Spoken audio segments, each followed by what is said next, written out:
What I had prepared, and I prepared in written form, and I'm going to try to stick to that, was an introduction to the conference as such, because there are two elements, as you've seen from the program, that we are dealing with: anti-Semitism in Europe, but also what religious minorities of any stripes are facing in Syria and Iraq as we speak. What we could already now call a beginning of a genocide. And we have chosen as a European Coalition for Israel to speak out on both issues. And I want to note, even in starting to say it, and it's moving that it is so, whereas the international leaders, by and large, have remained silent in the face of the plight of religious minorities and Christians in particular in Syria and Iraq, our Jewish brothers and sisters have spoken up. The incitement needs to stop now. The European Union needs to stop its funding of the Palestinian Authority as long as their leadership do not comply with the most fundamental principles of decency.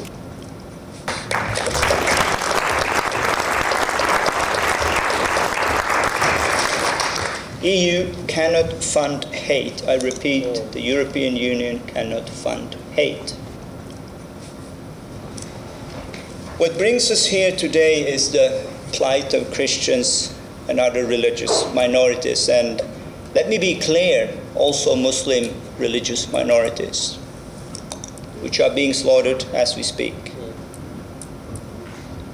Anti-Semitism is Jew hatred, or the brutality that we see right now in Syria is nothing that respects borders. Speaking about anti-Semitism in Europe, we cannot refrain from also commenting on what is happening many thousand kilometers away from here, but that we see in our living rooms, on social media, on YouTube, on TV every day. Yes, radical Islam is the primary threat to our freedom today in the world, but we need to remember in all humility our own culture. Sometimes we call it a Christian culture. It's also capable of producing the worst crimes against mankind. It always starts with the Jews, but it doesn't stop there. And if we see the evolution of the Middle East, of course, after the creation of the State of Israel, we knew that the Jewish people were the first ones to be pushed out. But what we see now is a delay of that same ideology when the Christians are facing the same plight.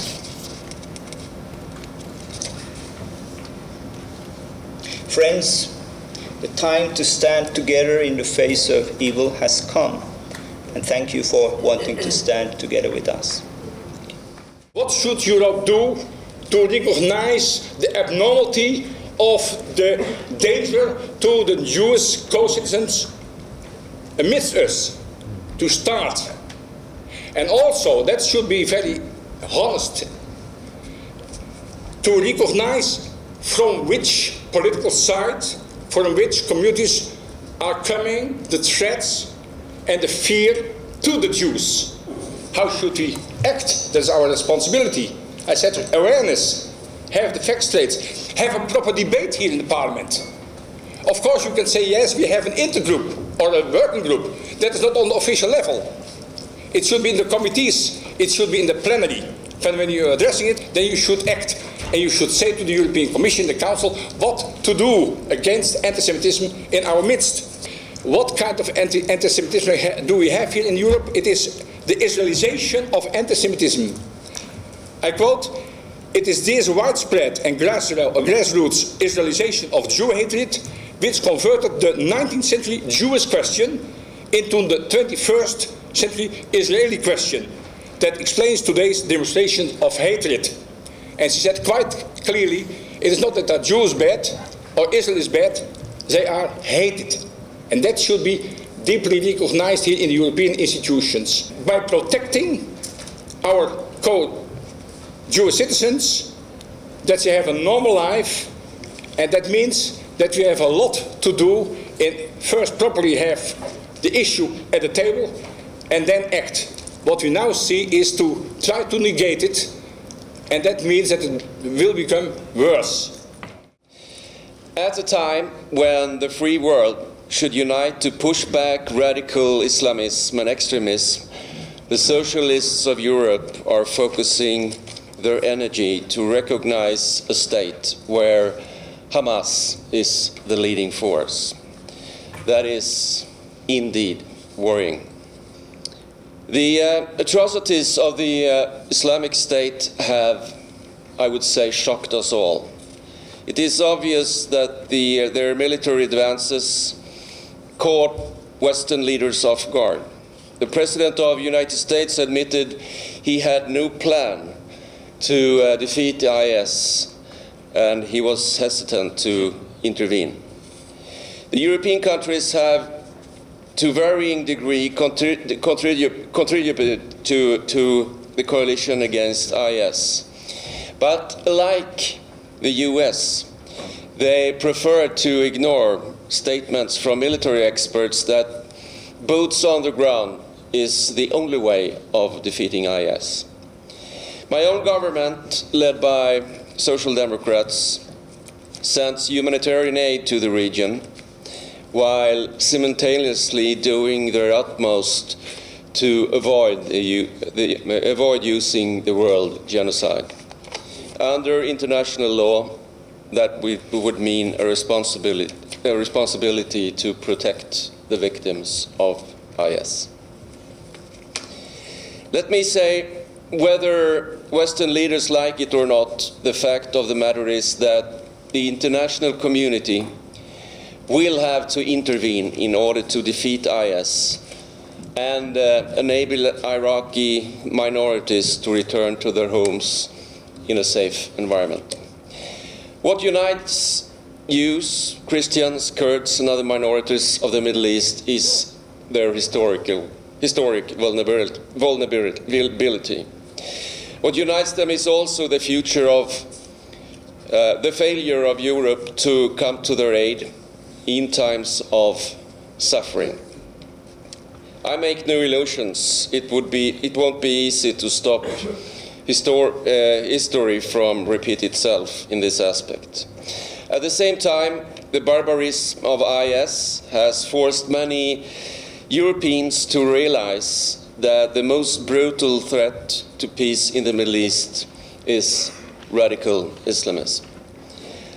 I believe the spread of this insight among Europeans actually can serve as an opportunity to make the case for a comprehensive policy for the Middle East, based upon support for democracy and fundamental human rights. In turn, that could make Europe an actor, hopefully ready to respond to the Middle East winter. Thank you. I think what the member states, what the General Assembly, also what the Security Council of the United Nations have said in general, is that we want to degrade and eradicate eventually Daesh. I mean, there's one important point that Majid earlier said, that militarily, most likely this is not possible. It has to be done politically, it has to be done, I think he used the word education, but I think you can also say you have to fight ideology with positive ideology, which comes through education. And it has to come not only from Western countries, the lead has to be taken by Muslim countries and by Arab countries. And when you listen to what the King of Jordan has to say, it's exactly that. He wants to bring together Muslim and Arab countries in the fight against the Daesh ideology. We also have heard you need boots on the ground. Maybe that is true, but as you know, as European Union, we don't have a military mandate, but we support the fight that is going on at the moment by both member states of the European Union, but even more so by Arab states, by Gulf countries that are engaged in the fighting. When you look at the composition of Daesh's fighting force, there is a very small spearhead of fighting force supported by an almost daily changing alliance of Sunni tribes, Sunni groups, and Baathists, neo-Baathists, or new Baathists who are supporting it. So here is again a point for the international community to make sure that this alliance that makes Daesh so strong, that this alliance is being weakened. One way of doing this is supporting the Iraqi central government when it reaches out to the Kurds, when it reaches out now also to the Sunni tribes and brings them into the bigger fold of the Iraqi state. We have to look to the future, and the future starts actually already now with preparing or offering necessary humanitarian assistance. You may know that the assistance that we're providing to the Syrian refugees is the biggest European operation ever. About 3 billion euros have been spent so far on the assistance to Syrian refugees in Syria itself, internally displaced, but also refugees in Lebanon and in Jordan. A very important aspect of that is we don't want other countries to be destabilized. So Lebanon in particular, but also Jordan, so our support in both countries is very important, despite the fact that Daesh has already appointed an emir for Lebanon. We have at the moment 10 million Syrians, among them many below the age of 19, on the run. We have an Iraqi population that 50% are younger than 19. So this is a generation that is exposed at the moment to very radical and extremist ideology, is being trained in using arms and weapons. But this is a generation that will be around for a long time. And this is a generation that we must not allow to be lost. So all the efforts that we have in providing an opportunity for them and education for them, I think this is a very important strategic investment. We do this in Lebanon with UNICEF by providing assistance to schools, and we call it the No Lost Generation operation. So I think this is, we, as the institutions of the European Union, but also the member states and the UN in general, has a very important responsibility here in the very long run, in the very long strategic outlook.